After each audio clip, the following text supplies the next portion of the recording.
Да, у нас есть безработица.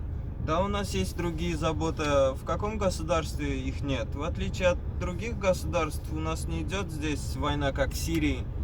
В первую очередь, я хочу напомнить то, что с той стороны камеры и за рубежом говорить плохие вещи про государство и про нас. Это очень легко. Гораздо труднее приехать сюда и ответить перед самим народом, ответить перед самой справедливостью. Я по национальности татарин и проживаю здесь довольно долго. Я могу вам сказать то, что все не так плохо и не так страшно, как вы там несете в своем ютубе Азатлык. Не все так кошмарно, как они описывают.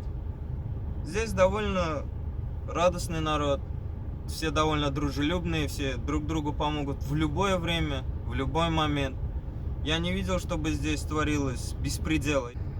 Спасибо за ваше внимание, уважаемые граждане.